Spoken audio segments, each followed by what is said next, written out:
Just so you guys know just a little bit about who we are. We're heavy metal stabilization experts, and we provide stabilization chemistries or reagents that focus on lead paint waste, manufacturing byproduct waste, and of course, contaminated soils. Please join me this morning in welcoming Mr. Michael Carney of J. Carpenter Environmental. Mr. Carney is a professional geologist with over 35 years experience, including 30 years as an environmental consultant and approximately 6 years in technical sales for J. Carpenter. So without any further ado, I'll go ahead and turn this over to Mike. Well, thank you, James. I appreciate it. Welcome. As James mentioned, today's discussion is on lead management for firing range facilities. And I'm with J. Carpenter Environmental. J. Carpenter Environmental is a distributor for remediation products and equipment. We're the sole distributor for remediation applications for heavy metal stabilization products manufactured by the TDJ Group, Blastox. And I want to thank James and TDJ for allowing me to speak to you all today. So looking ahead here, starting off with a slide that none of you can read. I just thought I'd start off with that. Actually, this is a list of references that I think is very useful for. So I put this on here. This is something that you can refer to. It's got some nice references regarding firing ranges, Department of Energy, Corps of Engineers, EPA, and some technical presentations you can refer to. A summary of what we're going to talk about today. We'll talk about lead, its use, toxicity, and exposure. And then we'll switch gears a little bit and we'll talk about active firing ranges, some of the key components, shotfall, bullet containment, and we'll talk a little bit about reclamation, removal, and recycling of the lead, and then lead management strategies. And then we'll finish up discussing closed sites, their assessment and remediation.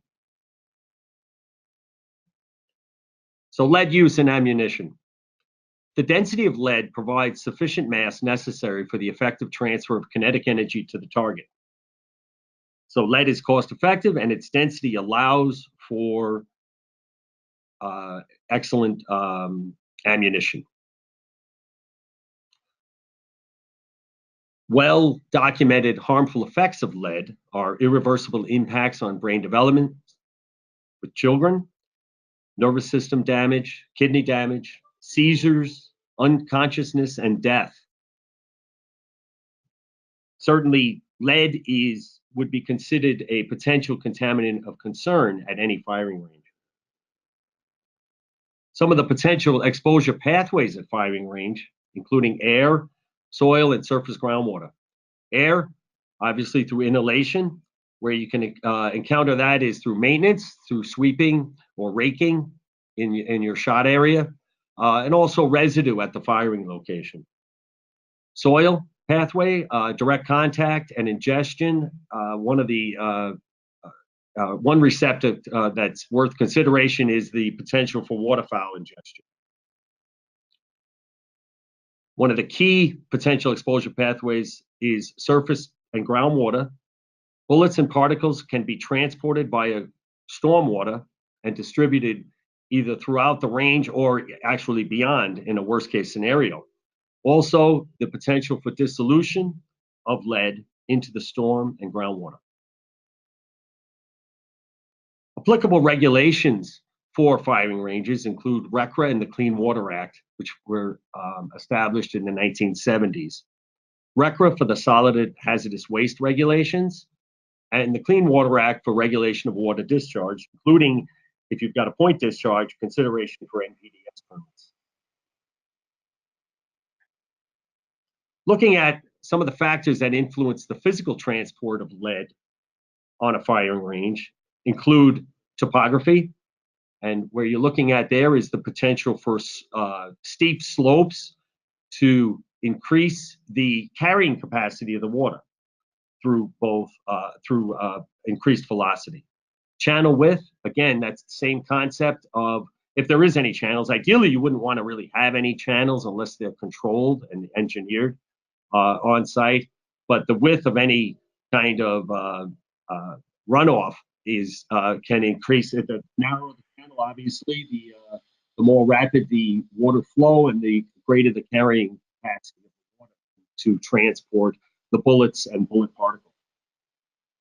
Precipitation intensity can increase the volume of water for the potential physical transport of the lead. Soil type, considerations on sand versus clay. Simplistically, sand obviously will allow for more infiltration and potential transport or migration to groundwater.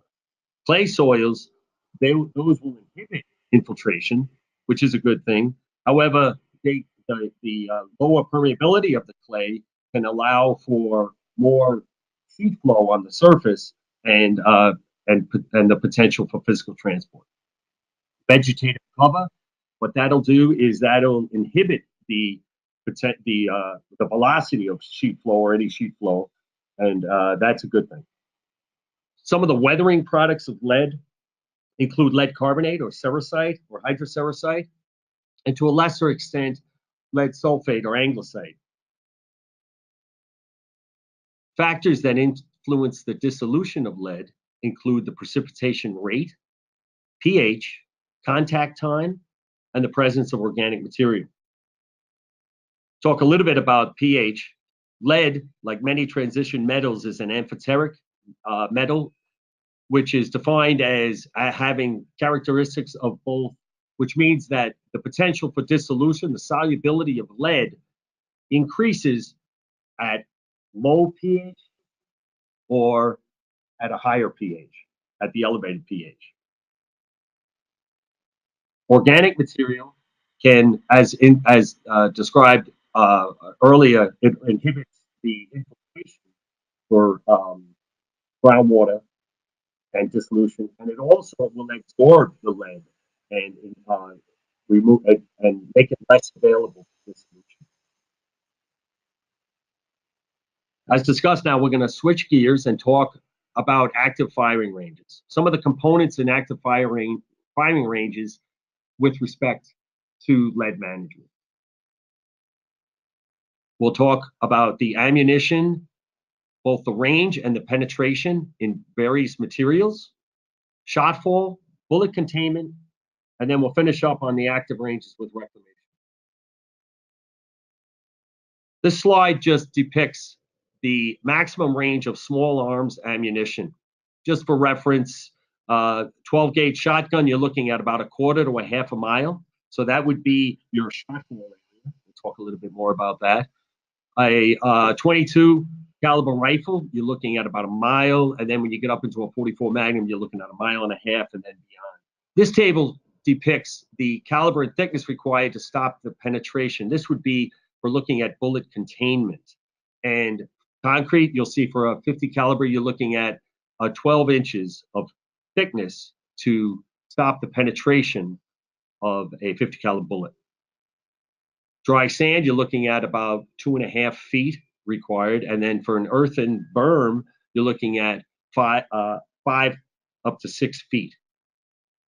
Talking about shotfall, the shotfall area is an area of lead accumulation at a firing range, obviously. So if you're looking at a trap or skeet or a sport clay facility, you want to be aware of where your shotfall is for future reclamation.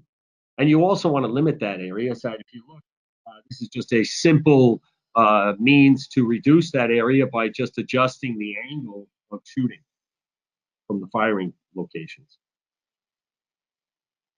This is another schematic just showing a skeet range layout and the distribution of lead in the shotfall area. Looking at bullet containment for rifle and pistol ranges, there are various types. Probably most commonly, you're looking at earthen berms, where some of the things that took for consideration there are the height and slope, and then also the material that's used for the earthen berm.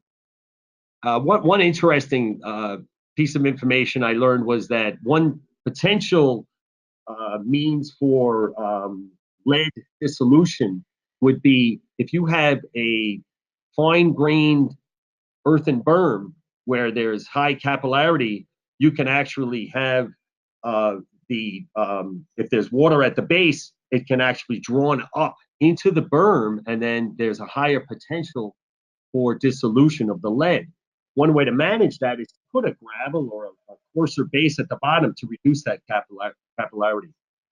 So there's a lot of different tricks, if you would call them, to manage lead at facilities, and certainly this presentation today is not all encompassing, but hopefully it covers a lot of the key elements.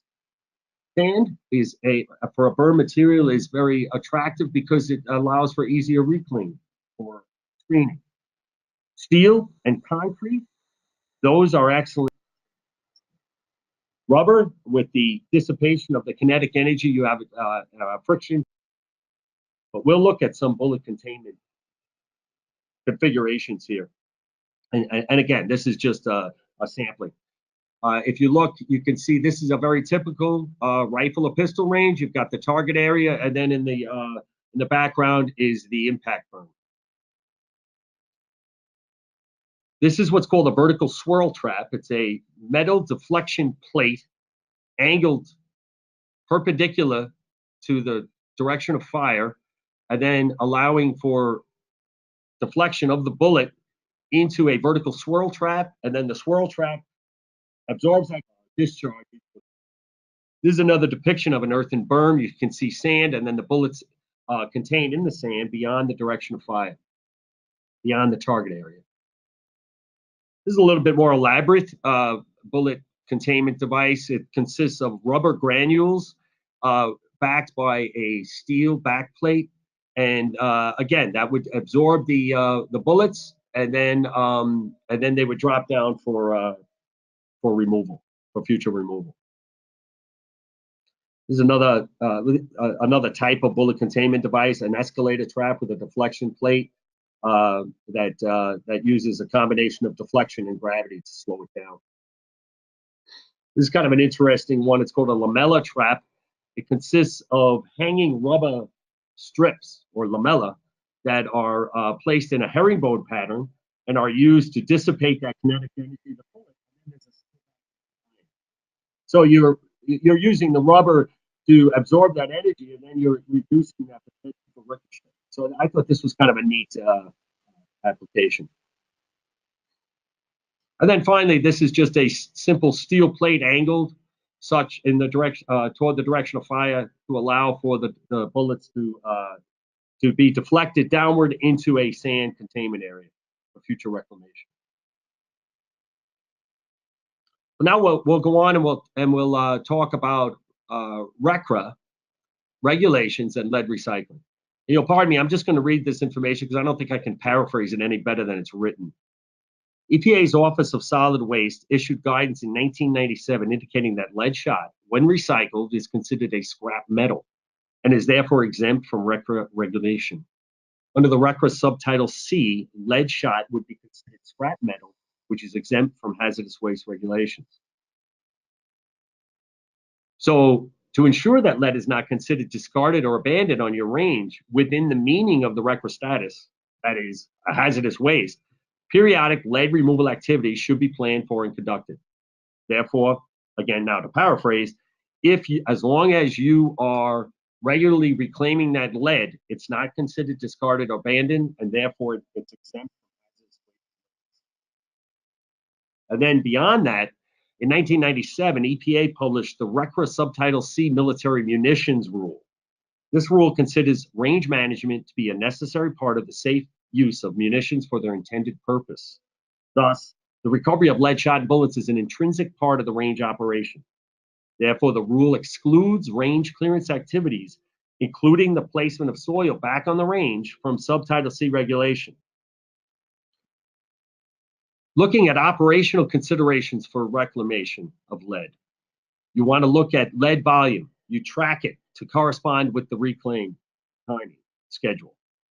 Size of shot and bullets, you can use that for determining what screens you're going to use, what mesh sizes you're going to use for screening out the lead. Looking at shooting direction, pattern, and shotfall, mainly to find out where are you going to target your victim. especially in Shotfall. And then range life expectancy. Again, you tie that into your reclaim schedule, and just be aware that at some point, just think about that as far as when that range is going to be closed, what you're going to do. Have a kind of a plan. Reclamation frequency. Some facilities use such criteria, and many facilities might use a whole plethora of criteria for this, but this is just some examples that some use. 20 pounds of lead per square foot of backstop. So that would be a milestone to reclaim. A minimum of 100,000 rounds per firing lane. At least 250 to 100 to a million targets at a trap facility. At least 2 pounds of lead per square foot. When you're looking at your reclamation facility frequency at your facility, be aware of some of these exposure pathways that are indigenous to your facility. Know about the number of rounds fired. Know about your soil pH, your annual precip, soil type, and your depth of groundwater. Looking at lead removal during reclamation, at smaller facilities, you can use hand raking and sifting, typically with a 3/8 or 0.19 inch screen, and then underlain by a 0.05 inch mesh. Mechanized screening equipment can also be used with a 2-screen system with the same mesh. Vacuuming can be used to take the material and bring it to the staging area where it's going to be screened, or in some cases, you can actually vacuum up the material, put it on an impermeable layer or a surface, and then actually use a vacuum to pull up the lighter fraction, the less dense material, and leaving behind potentially the denser bullets. Soil washing, that's a little bit more aggressive and expensive. That would be involved wet screening, gravity, and pneumatic, where you're actually segregating the sand, the clay, and the silt, and then also pulling out the bullets. In that case, soil washing can reduce, though, the amount of clay that's, amount of lead that's left in the remaining soil. Again, it is expensive, but it can be used. Lead recycling, just a word about that. Once you've removed your lead, that lead can be recycled and can provide a significant cost relief for lead removal activities. In fact, many professional lead reclamation companies will actually take that lead and they will incorporate the amount of lead, just like a salvage company or a demolition company. They'll incorporate that into their pricing, so that you'll actually it'll provide some cost relief for your firing range reclamation requirements. So look at a summary of key firing range characteristics. Range size, shotfall area, target configuration, soil type, sand versus clay in your berm construction, topography, stormwater velocity, slopes, precipitation, pH intensity and amount, groundwater and surface water depth and proximity. Obviously, the deeper and the further away, the better. Vegetation, reduce runoff velocity, and then accessibility. Be aware of how accessible that lead is going to be.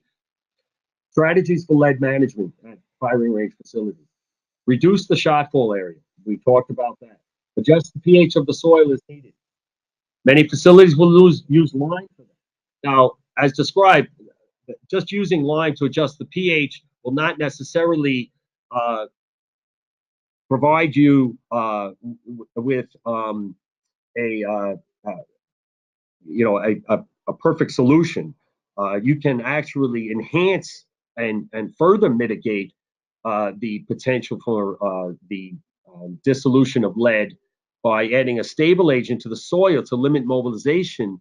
Typically, that's done at the time of reclamation activity. So the soil that's put back into the berm, you can add a stabilizing agent. And Blastox is an example of a stabilizing agent that can be added at this point. Very effective. And then also looking at soil placement considerations on your facility. Again, we talked about clay and sand and some of the characteristics there. That's something to consider in your berm construction. Finally, I'm just going to talk a little bit about assessment and remediation of closed sites. This is a typical decision matrix for a site assessment remediation. These things can be very helpful, but they also can get complex, and in some cases more complex than they need to be. I think 4 key components of assessment of closed sites. You can look at the vertical and horizontal degree and extent of lead and other contaminants of concern. Look at the environmental media impacted, soil, surface water, groundwater, and sediment. And then this third one, are impacted areas limited to locations where the bullets and shot were initially deposited, or has there been vertical and horizontal migration of the COCs? And where that comes in is understanding how a firing range operated. When you go there, if you go to a closed site, try to find out where was the Shotfall area? How long has it been in operation? Where have berms been on the site? Have they moved the berms to different locations? Did they have firing locations in different areas site? That kind of information can help you target your assessment so that you don't have to poke holes in every square inch of the site. You can really target where the potential for lead impact is going to be. And then finally, as with any assessment, what are the existing or potential human or environmental exposure pathways? Remediating closed sites, soil stabilization, as discussed, is probably the most common method, where you actually use a product like Blastox, which Blastox is a calcium silicate, and what that does is that actually will not only adjust the pH, but there will be a chemical change where you actually create a lead silicate, which is less stable, and then you'll also have a pozzolanic effect, which will decrease the exposure to the material to leaching. Soil washing, we discussed that. That could be a little bit more expensive. Vitrification and chemical extraction. 2 takeaways here, just to finish up. Effective lead management at active firing ranges can reduce potential remediation costs while providing compensation for recycled lead. And then lastly, site assessment and remediation at closed sites should include consideration of operating conditions of the firing range when it was active. Thank you very much for your attention today. I appreciate your time. And if you have any questions, you can contact me or TDJ, and we'd be happy to assist you and answer any questions.